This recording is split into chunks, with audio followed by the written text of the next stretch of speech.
was the largest row crop tractor that International Harvester made at that time. And it's the one that my grandfather and my uncle had. That was their prime mover. And it's pulling a McCormick Deering, which is another name for International Harvester, manure spreader. And the manure spreader actually works. You move the little levers, and it controls the beaters on the back and controls the slats on the floor. How did you get the manure into the spreader? Manual labor? Yes, manual labor. Okay. And usually had it all built up. And you could lay it out on the ground, but you couldn't leave it in the spreader very long because that stuff's acidic and it would eat its way out and destroy that. The next item would be this Alice Chalmers combine. And that was a big deal. Again, my grandfather owned one of those. That was the first really nice combine they had. And this one also works. It, see the belt here? Yes. It comes up and it drives things so that the reel works. The sickle bar would go back and forth and cut the small grain. It's just for oats and wheat and things like that. The canvas works. It was the really rocket scientist of its day in the 1930s and 40s.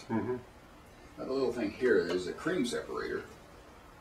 It is a canvas. Yeah, and so that the chaff wouldn't blow all over.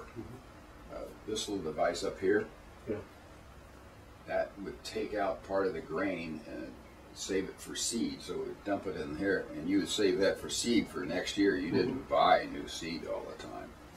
And this was a small grain in the days when they still picked corn by hand, or we'll get to it here in a few minutes, where you had a corn picker mounted on your tractor. They had a corn picker for the M, and once you had that thing on there, it was on there to stay because it was so much labor to put on. But this is a little cream separator. You would milk your cows, you would dump the milk in the top of here, you would crank it, and by centrifugal force, it would separate it out into cream and skim milk. The cream you took to town and sold.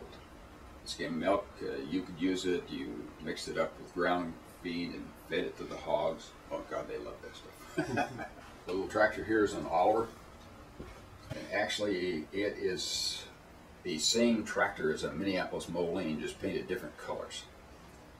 And they're called Mollivers because the front portion of it was made by Minneapolis Moline and the back portion was made by Oliver, and then they were mated together. The Minneapolis came out first. The plow behind it isn't of the same era, but it's a 3-bottom Oliver plow. In the next level down here, you would see a John Deere with a John Deere 3-bottom plow. And then farther over as we get, you'll see an International tractor with a 3-bottom International plow. This one I bought at a discount because it had a scratch on its hood. Saved me 50 bucks. And I got it and I had to look. It wasn't a scratch, it was a smudge. And I was going to have it repainted. So it was Minneapolis Moline gold on the front and Oliver green on the back. But I think maybe I'm just going to have to leave it. Now the little tractor up here on the top is a John Deere 2-cylinder. But it's the winter version because it has what's called a heat houser on it, which would keep all the heat from the radiator, make it flow back to the farmer sitting in the seat and keep him warm. And it's got a manure scoop on the front, and it's got a blade on the back, and it's got tire chains. So if you're out in the winter time and there's snow and slush and mud and stuff, it can get around. So it's really a winter tractor. In the next shelf down, we have 3 different brands of cultivators.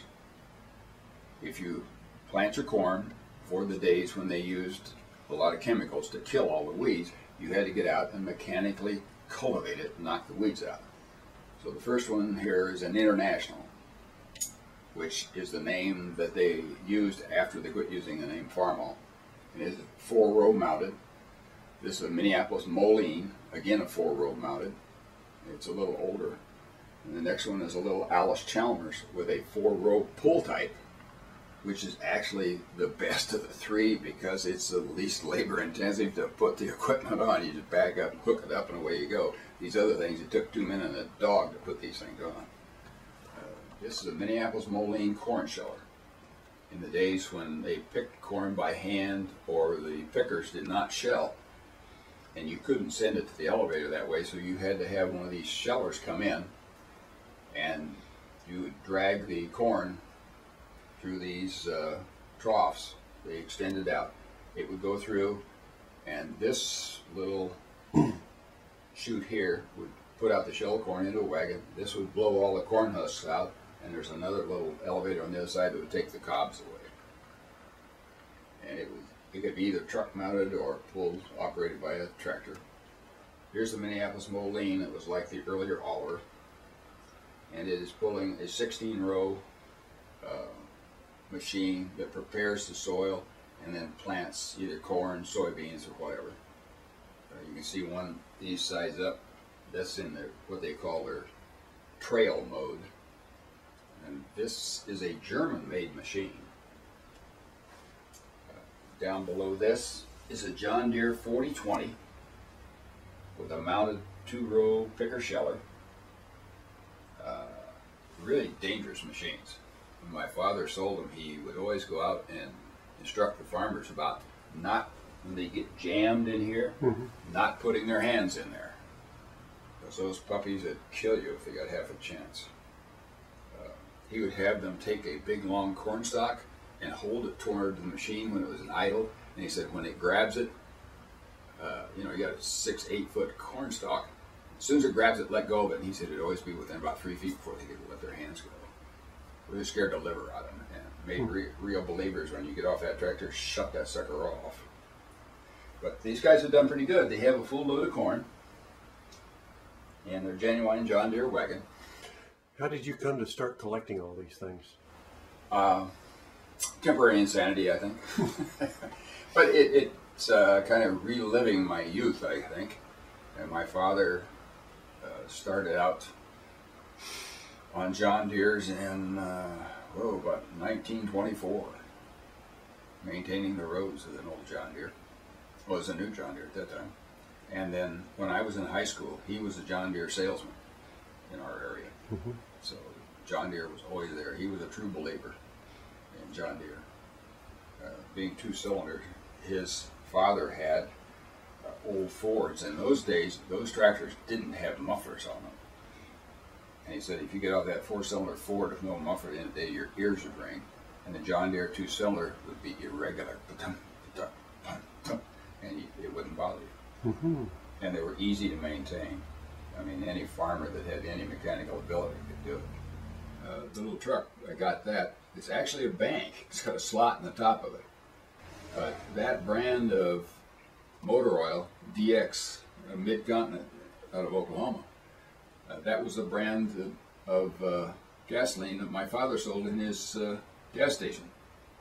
And very good products. Okay, the 2 tractors on top, you see one's green, one's red. They were manufactured by the Aller Corporation, which is the green one. They were repainted as red with the decal for Cockshut. That's a Canadian brand. Same tractor, just different color, different decals. And that's why I got them, because they match. They also show that they're, you know, same parts, different names on them. Next one down is this is a 1937 John Deere Model D, which is really the big tractor, got John Deere into the tractor business. This is a late 1950s big 2-cylinder diesel.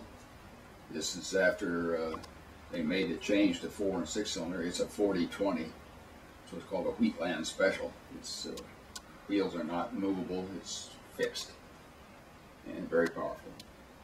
Next shelf down, this is a threshing machine to separate wheat, oats, and such thing from the chaff and the stalks from the grain itself. This is in trail mode. When you are in the field, you put this out, and somebody came up with a rack and started pitching bundles into there. Went through. This big long one is where the chaff and the straw came out. Little one over here is where the grain came out. I've got them tied up so they don't swing off by themselves. The little John Deere is a 1924 John Deere, 2-cylinder on steel. This is also the tractor that my father's first job off the farm, maintaining the roads. He had a 1924 John Deere D pulling a Caterpillar road grader. I have a road grader on order, it just isn't here yet. But this, at the present time, is the most expensive one I bought. It was $515 with freight. You can see it's made out of galvanized metal. That's what the original one was made out of, was galvanized metal. These folks that make these see us old guys who want to relive our youth, and they're making us pay for it. Okay, the big tractor at the top is a Steiger brand Panther model, and they're used out west. You see it's got 8 tires. They're articulated tractors. They're the kind, those things are so expensive when they came out. To handle these big wheat farms, they ran those things 24 hours a day. And it's pulling a disc and a harrow to prepare ground. The next one down is a Minneapolis Moline again. Tractor pulling a Fox 4-inch chopper. Now the 4-inch chopper would chop corn, or you could change the heads on it and it would chop hay into the wagon, take them and put them in the silo or put it in the barn, either one. Have a lot of experience doing that. The next shelf down, there's a little case tractor, and it's LP powered, not gasoline powered. So it's got a tank on it. And the cases were really strangely configured. Their steering ran on the outside of the tractor. They call it chicken roost steering. And the only reason I got it is because it's so unique, and I was in the town where the companies are headquartered up in Iowa. And I got it there. The one behind it is an International, and I think, yeah, it's a Hydro. Now, it's a Wheatland special. Again, the front wheels are not adjustable, so they're called standards. Hydro means that tractor does not have a mechanical transmission. The engine turns a hydraulic pump that runs everything. You got the mechanical lift, it drives the wheels, it drives the power steering, it drives everything. Below that is a John Deere Model 2010 tractor with a mounted mower on it. And it has, I don't know if it's in the shadows there so you can't see it, it's got rollover protection on it, which was mandated by the federal government one time. And behind that is a John Deere baler. And this is a twine tie, not a wire tie. If you got cows, you don't want wire tie because there'd be a piece of wire and the cows will eat it. And so this one cuts the hay, dries, then it goes through the baler's bale, comes back, and it's onto the little wagon. And from there, you get to lift them again and put them in the barn or put them in the hay shed. Our bottom one here is an International tractor. It is also a Hydro. I got it because when we were out to the tractor show in Fredericksburg, there was a man from California who had come and had one of those, brought it all the way from California to Central Texas to show it. And behind it is an International called Little Genius plow. Now, we mentioned that we have an Aller plow, a John Deere plow, and an International plow. Those were the 3 big makers of plows. And back in the day, you plowed it, then you disked it, then you harrowed it, then you planted, and then you cultivated, and then you waited, you picked it, and then you shelled it. That's the whole cycle.